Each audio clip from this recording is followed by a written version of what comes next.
बड़ी बड़ी समात की तफसीलात। मुल्क से इक्तदार अजीज। नून लीग का खतरनाक मंसूबा। अदालती फैसले की खिलाफवर्जी और बारिश से बड़ी तबाही।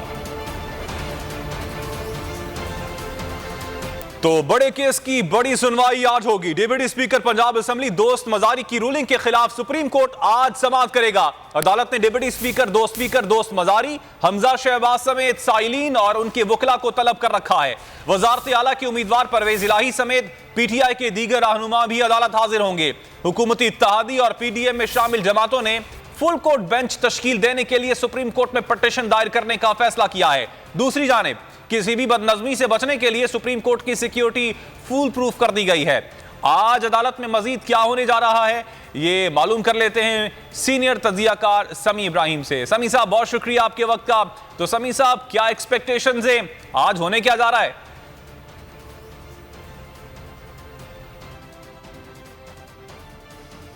इस वक्त समी इब्राहिम साहब हमारे साथ हैं। हम सुप्रीम कोर्ट ऑफ पाकिस्तान के बाहर मौजूद हैं। हमारे कब में आप सुप्रीम कोर्ट की बिल्डिंग देख सकते हैं। समी साहब, सब नज़रें इस इमारत पर हैं जहां chief justice Pakistan justice Umar Abdul Bandial साहब समाअत करेंगे।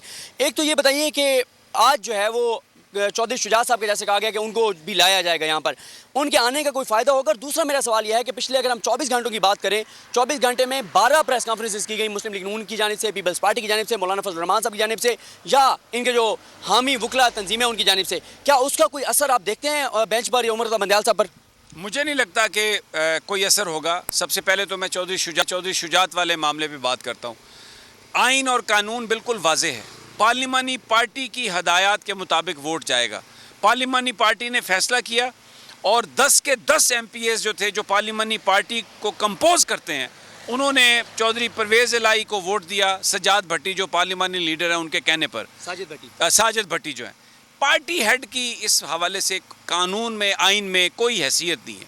उनका हिस्सा दूसरा होता है कि अगर पार्लिमानी पार्टी ये फैसला करे कि डिफेक्शन पर हुआ है, क्लास इन्फोर्स होती है, तो इलेक्शन कमीशन को जो ख़त लिखना होता है वो पार्टी कायद लिखता है। तो इस सारे मामले में चौधरी शुजात आए या ना आए कोई उससे फ़र्क नहीं पड़ता। अब जहाँ तक आपने दूसरी बात की, आज हमने देखा एक इंतहाई गलीज़ और घटिया कैंपेन शुरू की इस हुकूमत ने, और 12 प्रेस कॉन्फ्रेंसेस जिसमें जजेस को बुरा भला कहा गया और ये कहा गया कि हम डिफाई करेंगे, हम नहीं मानेंगे। और हमें नज़र आया शाम को एक 41 रुकनी काबीना हमजा शहबाज ने बना ली पंजाब के वज़ीर आला के तौर पे। आप कल कमरे अदालत में मौजूद थे। सुप्रीम कोर्ट ने कहा कि आप ट्रस्टी हैं, हम आप पर पूरी नज़र रखेंगे, आप कोई बड़ा काम नहीं कर सकते, आप सिर्फ कल तक 25 तारीख तक आपने इंतज़ाम चलाना है, हम एक वैक्यूम क्रिएट नहीं कर सकते। लेकिन ये वतीरा है इनका, माजी में ये लड़ाइयाँ करते रहे, हमले करते रहे, अब ये फिर हमला करने आ रहे हैं। लेकिन जो सबसे अहम बात है इसमें, आप शुएब शाहीन साहब जो Islamabad high court bar association, उन्होंने प्रेस कॉन्फ्रेंस की, अदालत के साथ खड़े हैं। सुप्रीम कोर्ट बार के डिवीजन, हमने बोल न्यूज़ पर उनकी खबर ब्रेक की, तैयब बलोच साहब ने उस पर खबर ब्रेक की, तैयब बलोच साहब ने खबर ब्रेक की। रियासत अली गोंदल उन्होंने मुखालफत की, उन्होंने कहा ये आप किस काम में पड़ गए, आप नून लीग के अलाकार बन गए, ये हमारा काम नहीं है। तो दूसरी बात कि वज़ीर इत्तलात और नशरियात वो एहसन भून साहब जो सुप्रीम कोर्ट बार के सदर हैं, उनके बयानात वो वज़ीर इत्तलात और नशरियात चला रही हैं। तो मुझे ये बताइए कि ये सुप्रीम कोर्ट बार को ज़ेब देता है कि वो किसी पार्टी की स्टूज बन जाए, किसी पार्टी की आलाकार बन जाए? इतना बड़ा फोरम, अभी तो यहाँ पर एक बड़ा सन्नाटा है, आप देख रहे हैं, बड़ा एक सुकून है। लेकिन यहाँ पर ऐसा नहीं होगा, क्योंकि पीडीएम के जो कायदीन हैं उन्होंने ये ऐलान किया है कि 10:30 बजे प्रेस कॉन्फ्रेंस करेंगे, फिर अपने वर्कर्स के हमरा, वकला के हमरा यहाँ पर आएंगे। और एक एक लम्हे की जो खबर है ताज़ा तरीन आपको बोल की स्क्रीन पर मिलेगी। और आज भी सुप्रीम कोर्ट बार के अंदर जो आवाज़ उठी, इसके अलावा जो आज डेवलपमेंट होती रही है, जिस तरीके से मंसूबे बनाए गए कि कैसे हमलावर होना है, एक एक चीज़ बोलने आज रिपोर्ट की। और अल्हम्दुलिल्लाह कल भी हम रिपोर्ट करेंगे। और मैं यहाँ पर ये कहना चाहूँगा कि जो पिछले 2-3 दिनों से ट्रांसमिशन हो रही थी सोशल मीडिया पर, अल्हम्दुलिल्लाह जो नंबर्स हैं वो जिस तरह नंबर बोल की टीम ने हासिल किए हैं, किसी और चैनल ने वो नंबर हासिल नहीं किए। जी बिल्कुल, हम लम्हा बलम्हा आपको आगाह करते रहेंगे और आज 6 रिपोर्टर्स की टीम इंशाल्लाह आपको सुप्रीम कोर्ट से एक मिनट की रिपोर्ट जो है बहुत शुक्रिया सिद्दीक जान के साथ समी इब्राहिम साहब मौजूद थे और सूरत हाल से आगाह कर रहे थे। तहरीक इंसाफ के रहनुमा फवाद चौधरी कहते हैं सुप्रीम कोर्ट के जजेस को ब्लैकमेल किया जा रहा है। नून लीग ने अदलिया के खिलाफ मुनज़्ज़म मुहिम शुरू कर दी है।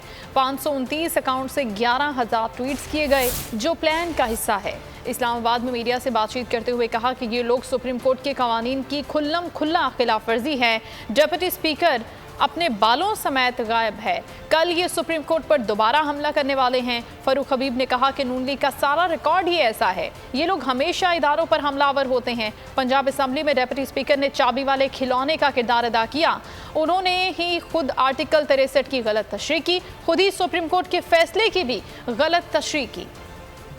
और अब पीपल्स पार्टी और नून लीग दोनों ही मिलके ये एक सिसिलियन माफिया की तरह एक्ट करती हैं। और माशाल्लाह इन्होंने अब नया डॉन फजलुर रहमान को चुन लिया है जो अजीबोगरीब बातें कर रहा है। इस शख्स में यानी रियासत की बुनियादें हैं उसकी कोई तमीज ही नहीं है। 529 अकाउंट्स जो सोशल मीडिया के ट्रैकडाउन हुए हैं उनसे 11,000 ट्वीट्स कराई गई जुडिशरी के खिलाफ, जिसमें बुनियादी निशाना बनाया गया जस्टिस उमर बंदयाल साहब को और एजाजुल एहसन साहब को। उसमें तनकीद नहीं हुई, उसमें उनको गालियां दी जा रही हैं, उसमें जुडिशरी को एक मनहसल इदारा जो है वो टारगेट किया जा रहा है। ये एक बाकायदा प्लान का हिस्सा है, ये एक बाकायदा सोच है जो पाई जा रही है इस वक्त। जस्टिस साहब ने कि डिप्टी स्पीकर आए हमें बता दें कि हमारे फैसले के किस हिस्से के ऊपर उन्होंने रिलाई करके ये 10 वोट एक्सक्लूड किए हैं। डिप्टी स्पीकर साहब जो हैं वो अपने बालों समेत गायब हो गए, वो आए ही नहीं उधर अपना सुप्रीम कोर्ट में। और अब कल यूं लग रहा है कि ये सुप्रीम कोर्ट के ऊपर दोबारा हमले का इरादा रखते हैं। तमाम तर धौंस, तमाम तर दबाव के बावजूद अवाम से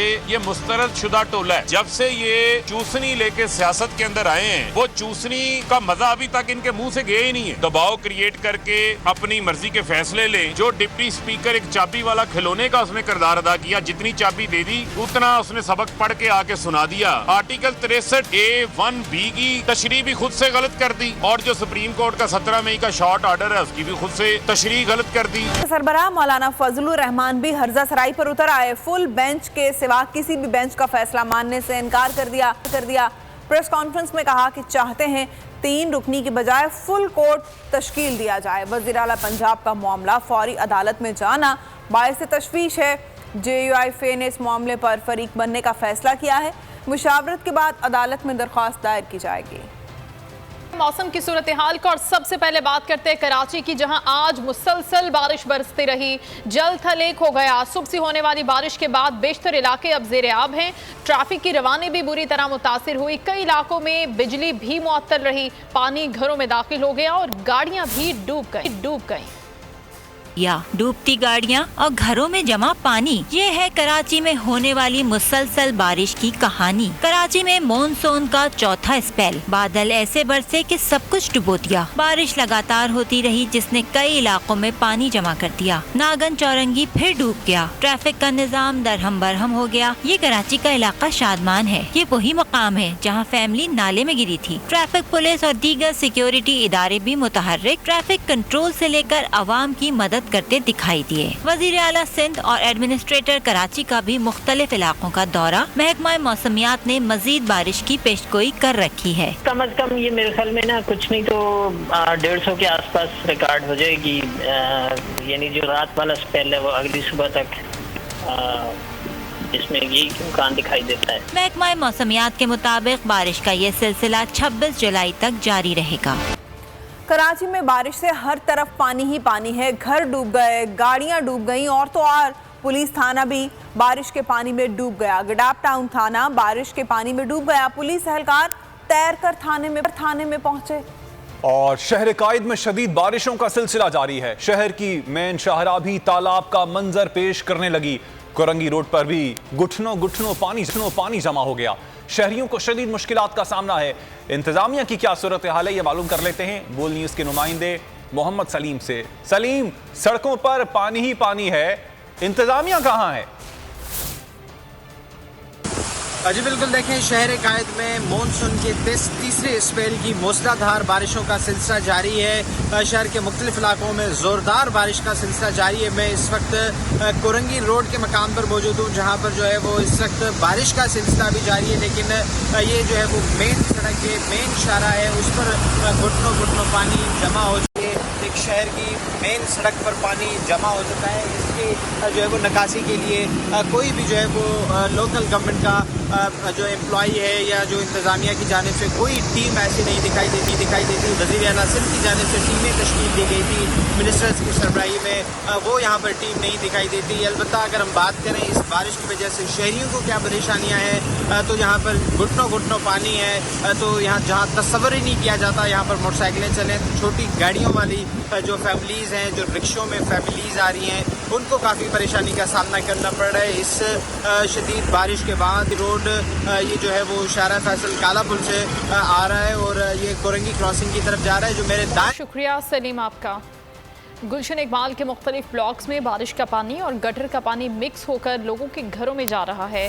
अब तक बारिश के पानी की निकासी का काम शुरू नहीं हुआ। बोल न्यूज़ के नुमाइंदा शाहरुख शाह यहाँ पर मौजूद हैं, उनसे सूरत हाल हम जानते हैं। जी शाहरुख, बताइएगा।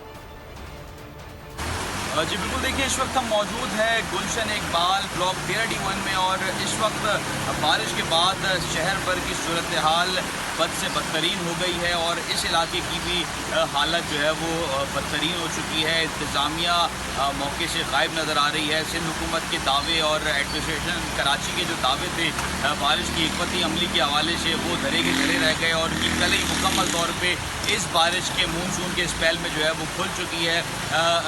जो शर्जील मेमन है पीपल्स पार्टी के और एडमिनिस्ट्रेशन कराची मुर्तज़ा वहाब हैं, उनकी जानिब से ट्विटर पे एक पैगाम जारी किया गया, जिस पे बताया गया कि कल बरोज़ आज यानी कि आज बरोज़ पीर को जो है वो आम।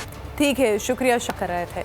कराची और हैदराबाद डिवीज़न के अजला में आम तातील का ऐलान कर दिया गया है। तर्जुमान सिंध हुकूमत मुर्तज़ा वहाब ने बाकायदा ऐलान किया, जबकि बारिश के बायस जामिया कराची के इम्तहानात भी कर दिए गए हैं।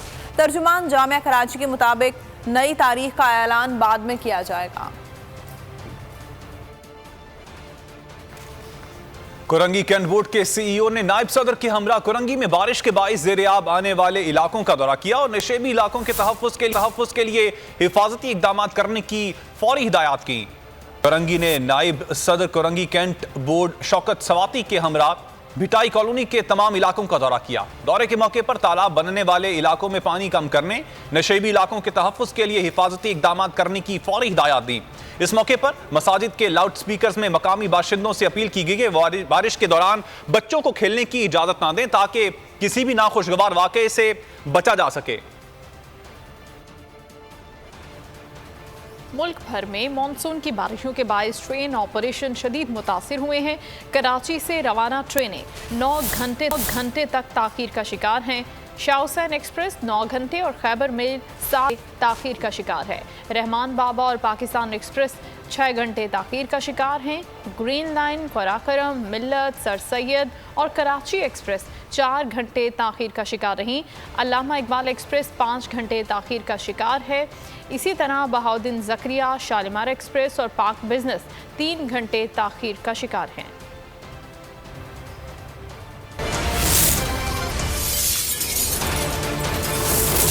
न्यूज़ हेडक्वार्टर सब्सक्राइब करें और बेल दबाएं ताकि कोई खबर रह न जाए।